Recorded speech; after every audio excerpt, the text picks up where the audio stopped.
Welcome to the Global Gaming Business Podcast, the industry's first and longest running podcast, now in our 20th year. I'm Roger Gross, the publisher emeritus of GGB, and today we sit down with Laila Mintas, a venture partner with Advantage. Laila Mintas is a sports betting veteran who has been with several cutting-edge companies and organizations. She started out as an attorney in Germany, where she earned her PhD with a thesis on the German sports betting monopoly. She then became a representative of major sports betting organizations such as FIFA and CONCACAF, where she managed all the betting-related topics such as sponsorships, data exchange, data collection, and sports integrity. That led to positions with Sportradar, BetWorks, and PlayUp USA. Today, she's a venture partner in Advantage, where she will identify technology companies that can shake up the sports betting world. She sat down with me at the ICE conference and trade show in Barcelona in January. And Laila, it's great to see you. We've known each other for quite some time, and you've had a really good path in the iGaming industry. So it's great to have you here. Thank you so much for having me, Roger. Sure. It's always good to see you. So tell us about Advantage, and why did you get involved in that? Yeah, so Advantage is a global VC fund. We invest in the industry, and I have known the both managing director and founders of Advantage for a while. Right. So Jeremy Pressman and Alex Bente, and they're great people to work with, and very excited to be part of that fund now as a venture partner. And I've been always an investor myself for the last 10 plus years in the space. Right. And now getting involved with the fund was somehow logical for me. Okay, great. So you mentioned the gentleman you're in partnership with Advantage. What kind of background do they have? Yeah, so Jeremy Pressman, one of the managing partners and co-founders, he's been an investor for a long time, based out of Israel, and but grew up in the US. And Alex Bent is the great-grandson of the Adidas founder, Adi Dassler. So he obviously comes out of a family with that high legacy, and his vision, or both of their visions, is basically to create a fund that builds on top of that legacy that Adi Dassler had. And he was probably one of the first, if not the first, entrepreneur in the sports space. Right. So it comes with this big heritage and this big vision to really support great entrepreneurs from those times now. Sure. And I'm very excited to work with those guys. Okay, great. So, are you looking for some of the new technology that will kind of raise up iGaming and sports betting? Yes, absolutely. So I think if you invest in a company, you have to look for differentiation. And we are a tech fund, so we are focused on good technology and disruptive technology. And I also believe if you have a company, you have to look into the assets of the company. Right. And technology is most of the time the asset that really makes a difference. Sure. So I'm basically looking for great technology in the gambling space. And I would love to get some female-led companies involved as well. So I'm looking for that specifically, but we don't want to discriminate in one or the other direction. So for and foremost, I'm looking for great companies, great entrepreneurs, innovation, disruption, and that's where technology always plays the most important role. And Okay. So sports betting in the U.S. has kind of evolved into two giants, of course, the FanDuels and the DraftKings of the world. But then there's a second level, the BetMGM, Caesars, River City Group, those kind of groups. Do you believe there's room for other companies to get in and really become dynamic and become one of the leaders in the industry?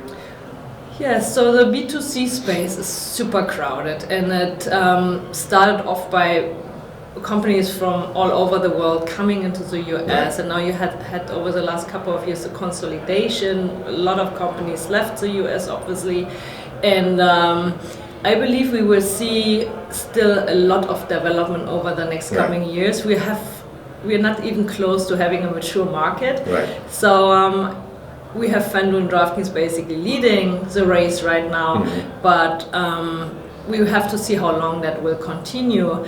I'm very thankful for those big companies that put in so much marketing dollars and really educating the US customers about how sports betting works in those markets where it's allowed, how casino works, and really like establish sports betting as something that's legal, right, and can be legal.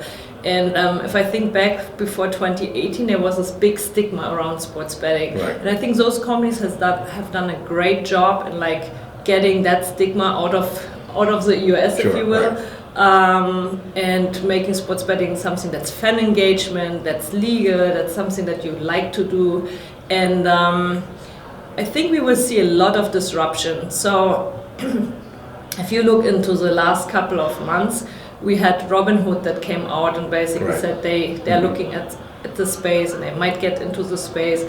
Will that be like a normal traditional sports betting product like DraftKings and FanDuel offer?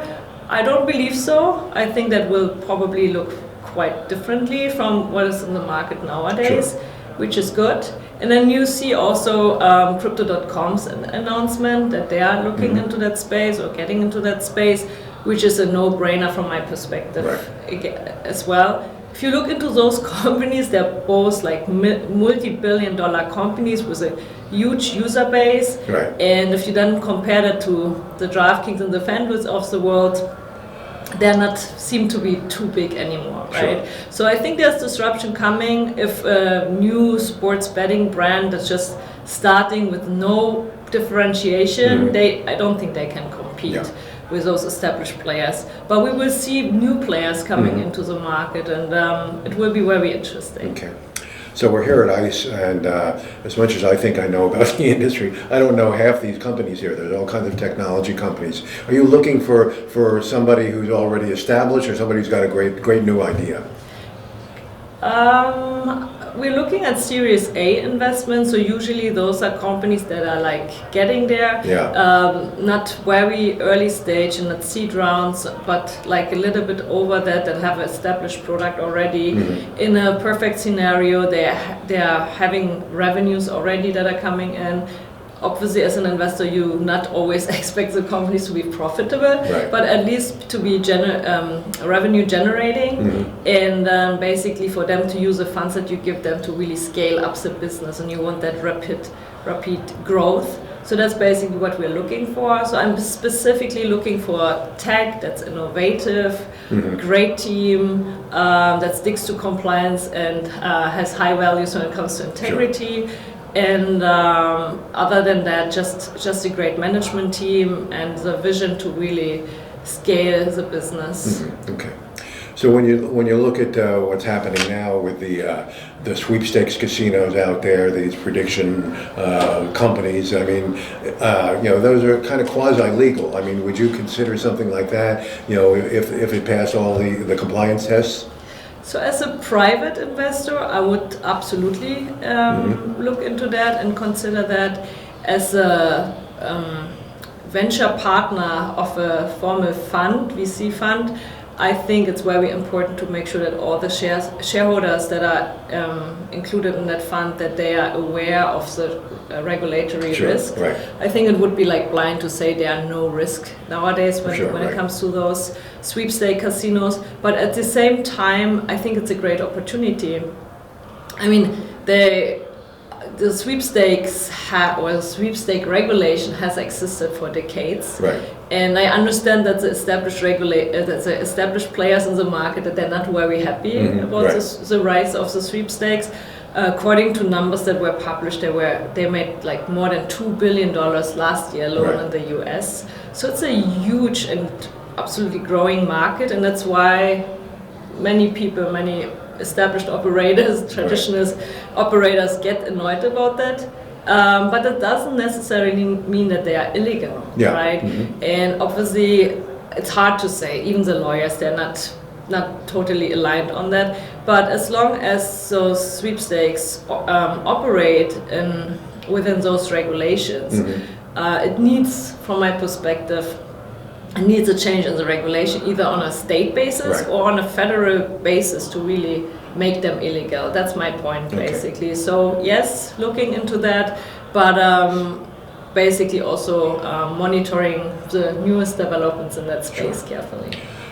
It seems to me, again, based on what we see here at ICE, payment processing is a really saturated market. Can anybody make some improvements on that, do you think, for the gaming side of it?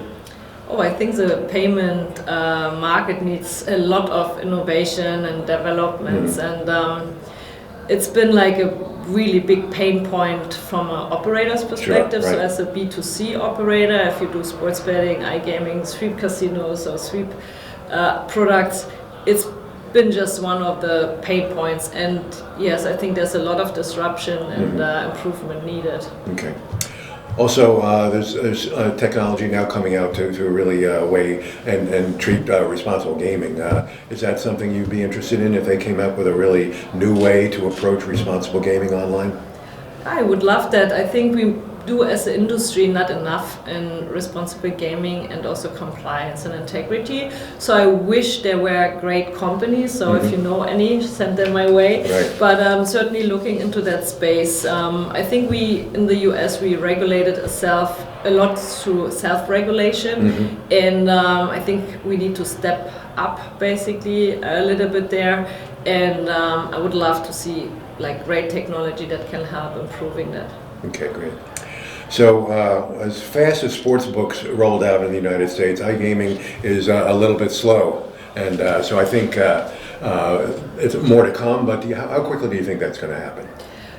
I think because iGaming was so slowly regulated that in the first place allowed sweepstake casinos to grow that rapidly. So you see already that it was probably not the smartest thing that the regulators could have done.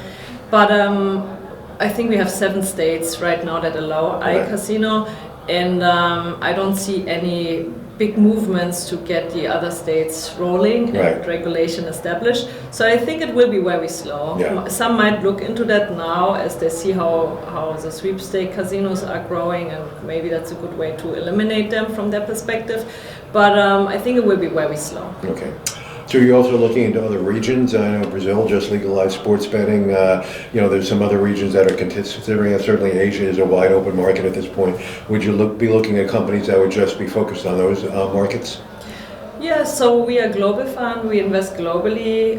We have invested in a few companies around the globe already. So we're looking always for all the regions in the world. I think Asia is just still a very huge black market, which doesn't mean that there are great companies and great technologies.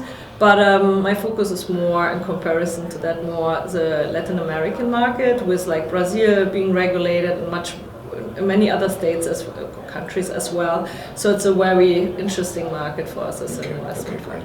So if somebody wants to get in touch, do you have a website, or is there somewhere they can learn more about Advantage? Yes, so we have a website, advantagevc.com, I think, and then also I'm available on LinkedIn, and I would love for people to just reach out, send me their great ideas, and then have a conversation. Okay, great. Well, I'm sure any company that wants to succeed will really enjoy partnering with you. You've been successful in your whole career, and congratulations on that, and hope this works out well for you. Thank you so much. Thank you. To read more about the topics presented in this week's podcast, visit ggbmagazine.com. To subscribe to GGB's executive summary, go to ggbnews.com and sign up. Don't miss any edition of the GGB podcast. Subscribe on Spotify, Amazon, or Apple Podcasts today. So we'll see you next time on the GGB podcast.